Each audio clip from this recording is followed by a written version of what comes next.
nasionalis bertemu bersama-sama pada hari ini, terus nanti 2014 masih ada pemilu, berarti khayalan pertemuan ini.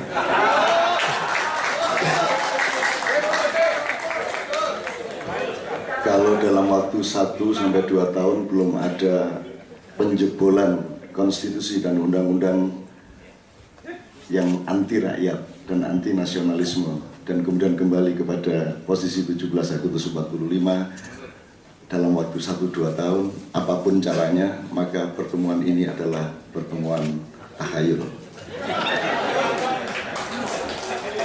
Saya mohon maaf atas, jadi gini, saya mohon maaf sama mas-mas yang ya babak kedua, karena saya tadi kemarin itu di Pancor di Lombok Timur, ya biasalah ketemu orang kecil di sana.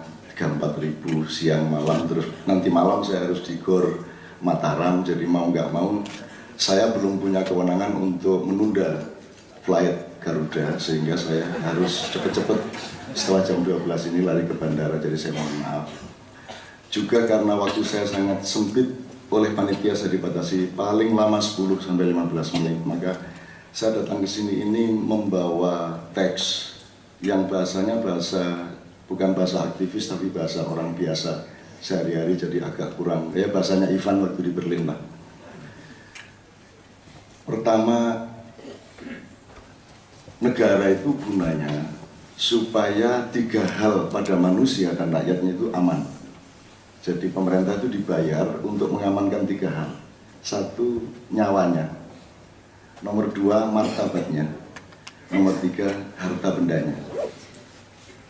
Di luar 3 itu nggak ada apa-apa. Nah sekarang kalau mau revolusi, ini mau ambil sebab yang mana ini? Banyak nyawa hilang, apa martabat hancur lebur, apa karena harta benda terlalu banyak dicuri?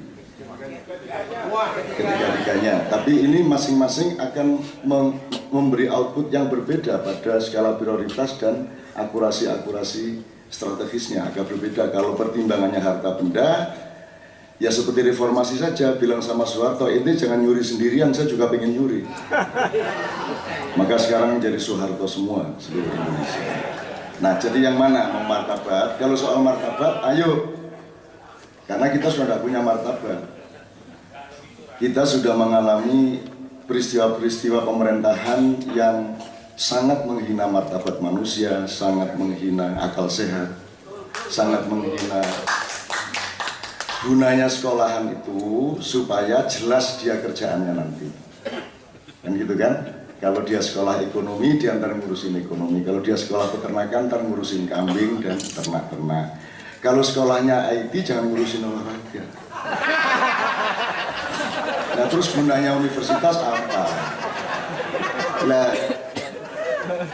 dulu Gus Dur yang merintis ini ASHK, ahli fikih, ngurusin teknologi.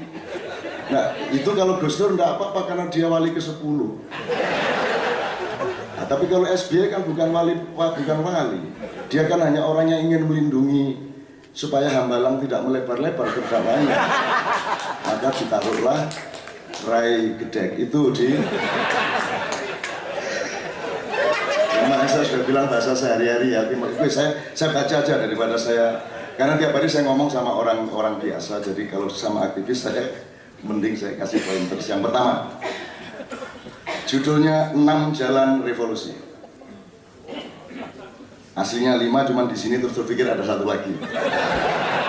Pertama saya ingin ngomong buku ini dulu, ngomong merajut kembali Nusantara. Saya usul, ini Nusantara pada skala waktu yang mana? Nusantara sejak Angkatan 28, Nusantara sejak Demak, Mataram, atau sejak Mojopahit, atau sejak Sriwijaya, atau Ratu Sima, atau yang mana?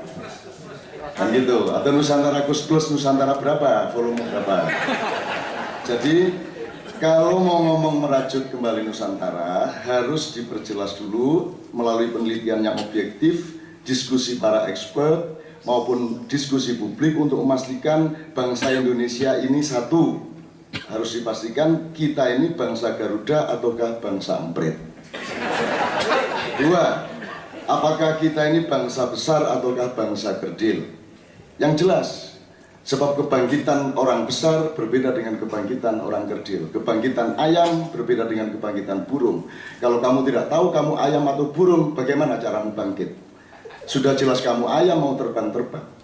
Kan begitu kan? Kamu cacing mau menerkam-nerkam, kan begitu. Jadi orang Indonesia kehilangan dirinya dan tidak pernah mencari siapa dirinya.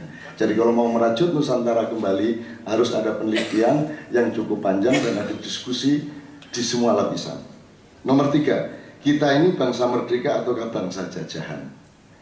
Amerika itu penjajah ataukah tangan panjang penjajah? Ada 3 tipu daya dunia, 3 tahap sejak lahirnya Isa. Tahap pertama, tidak terima Nabi Musa kok disaingin sama anak ajaib.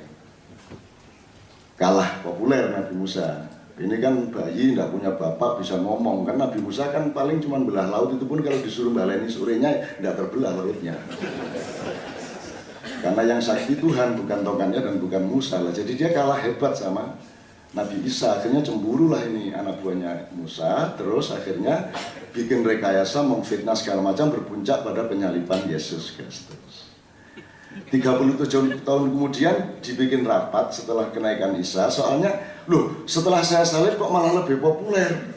Kalah ini Musa. Oh, kan memang begitu hukum alam. Setelah video porno malah jadi hit. Noah. Kalau ingin jadi kiai dicium tangannya, zina dulu banyak-banyak, terus insaf jadi kiai baru populer.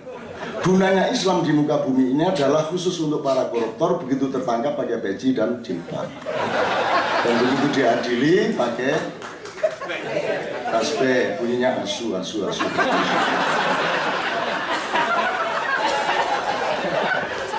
Guyon nih, dadang kafir liberal ini gimana?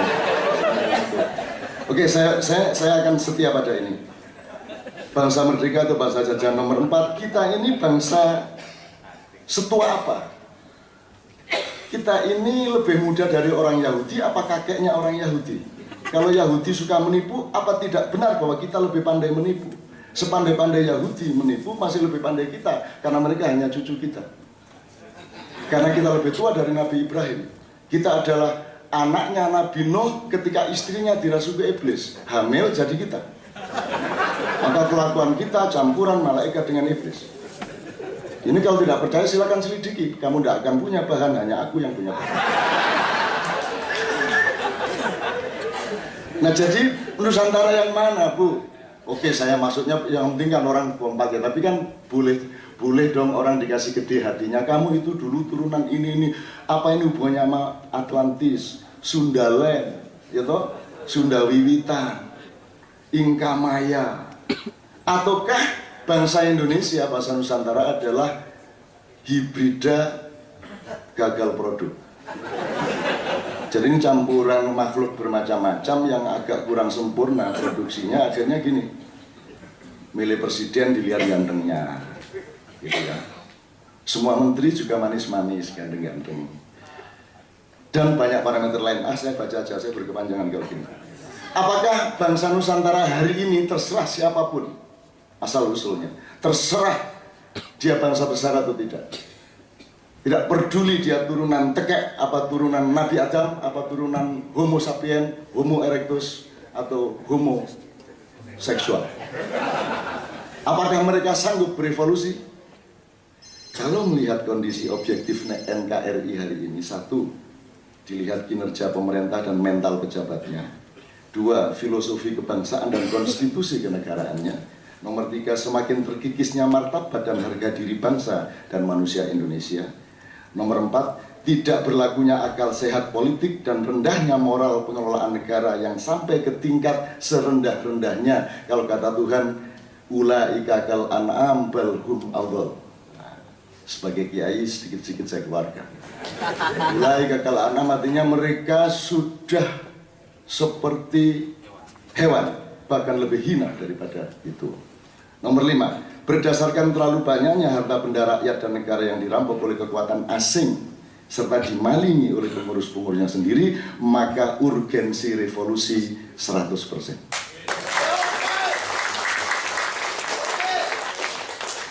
oke sih. Tapi kalau melihat kualitas kelas menengah hari ini, terserah parameternya Pak Ivan nanti yang bisa merumuskan. Kalau melihat tingkat kerapuan otaknya masyarakat, kerapuan rasionalitas masyarakat, melihat subhat ideologi, subhat itu apa? Dan subhat itu ambigu. Subhat ideologi dan nasionalisme aktivis di berbagai level dan segmen. Nomor 4, mustahilnya lahir kepemimpinan nasional seperti disebut tadi melalui pintu sistem dan undang-undang perpolitikan yang ada sekarang, maka kan terjadinya revolusi di bawah 10%. Tapi kalau melihat potensi watak revolusioner radikal anarkisnya manusia dan bangsa Indonesia, maka sesungguhnya sangat tinggi kemungkinan untuk revolusi dalam waktu dekat. Karena manusia Indonesia adalah manusia yang paling radikal, paling revolusioner di muka bumi. Berani naik kereta api 200 orang tanpa pegangan, berani kawin tanpa pekerjaan, berani beranak lagi meskipun kredit motor belum beres. Puncaknya adalah SBY bisa jadi presiden. Itu keajaiban luar biasa menurut akal sehat. Tapi tangguhnya kehidupan rakyat, ngawurnya para pemimpin, ribu-ribu perilaku nekat dalam berbagai bentuk, bidang dan ranah nilai menunjukkan bangsa Indonesia selalu siap untuk membiarkan kebobrokan. Kan revolusioner namanya kan. Mestinya kalau orang kesakitan kan marah, ini enggak. Karena dia mampu revolusi atas dirinya. Rapo polor, harap nopo. Silahkan menindas, saya nggak akan apa-apa. Kalau revolusioner. Ayo Belanda datang lagi, daripada yang nindas SBY mending kamu sekalian. Belanda ayo sini, campur Arab, campur Amerika. Rakyat selalu siap untuk kehilangan negara. Jangan dipikir kalau negara Indonesia bubar tahun 2015 katanya akan jadi 17 negara bagian terus rakyatnya sedih. Enggak. Rakyat Indonesia tuh enggak peduli ada negara atau tidak. Wong kerjanya negara cuma ngerepotin hidup mereka. Begitu bubar negara, syukuran istighosah sama siapa. Rakyat kok.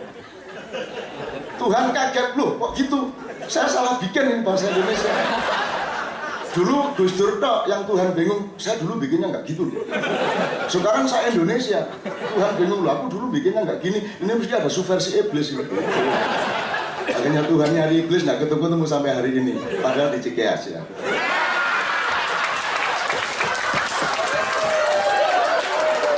Bahkan rakyat siap dan tenang-tenang saja untuk menjadi bangsa dan negara setan, serta tidak kagum seandainya Indonesia ini menjadi negara malaikat.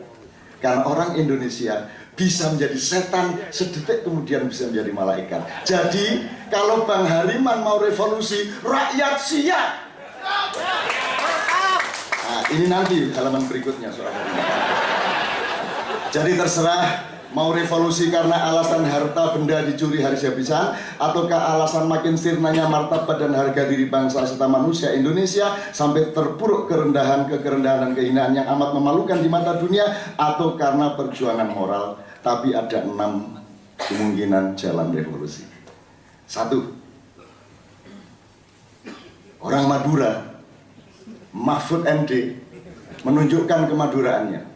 MPR sudah tidak berdaya, Mahkamah Konstitusi bisa dia bikin melakukan segala yang diperlukan oleh Hariman.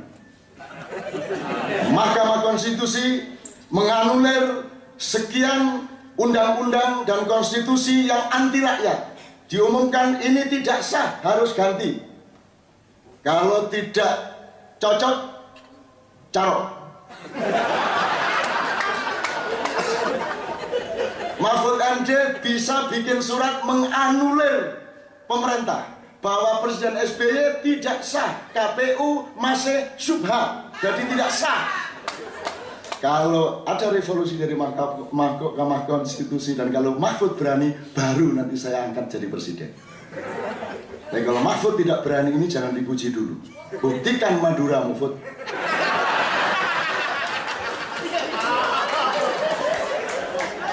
Orang Madura itu ijazahnya palsu saja dia bisa pertahankan terhadap KPK. Kalau ijazah saya ada palsu, kata si bupati, saya jadi gubernur. Tuhan saja dilawan sama orang Madura. Tuhan memberi terbakar rumah gara-gara dia rakus waktu jadi nelayan. Terus dia bilang sama Tuhan, Tuhan, masalah laut kenapa dibawa-bawa ke darat?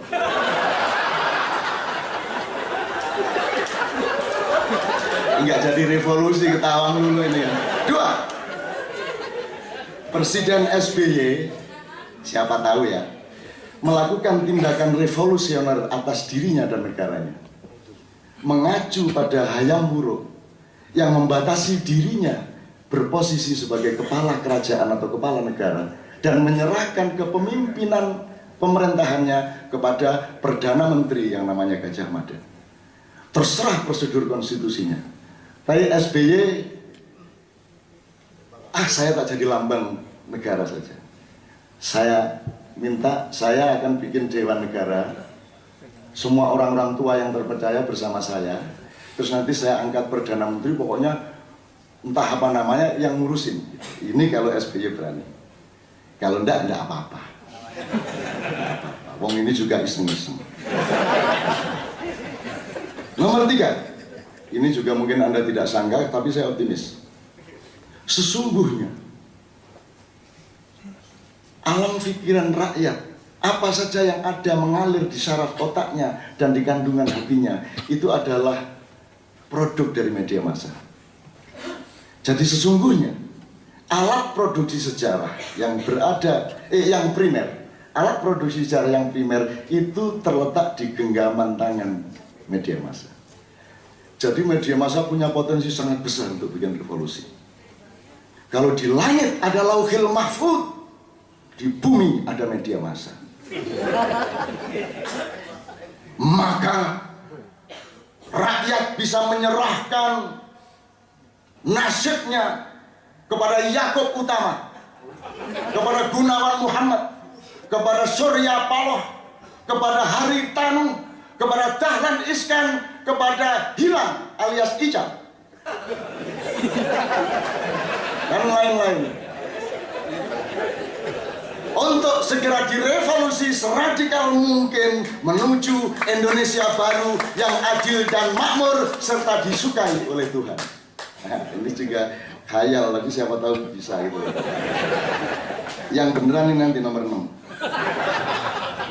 Nomor 4, pengumpulan tanda tangan sebanyak mungkin se-Indonesia mosi tidak percaya kepada undang-undang ini, kepada DPR ini, kepada pemerintah ini, dan pokoknya kita kumpulin sebanyak-banyaknya. Nanti pada waktu pemilu tidak ada keabsahan secara kuota untuk mengadakan pemilu dan seterusnya. Ini Bang Hariman yang satu-satunya bisa menjalankan. Pintu revolusi yang kelima adalah santet massal atau bunuh diri nasional. Tetapi yang paling aku andalkan hari ini sehingga aku jauh-jauh terbang dari Pancor Mataram ke Cengkareng. Alternatif yang paling nyata adalah Hariman Siregar is back to the street of revolution. Biarin pokoknya. Pokoknya Hariman kembali ke jalan dan tidak akan beranjak dari jalan yang dia injak itu sebelum tercapai revolusi. Assalamualaikum warahmatullahi wabarakatuh.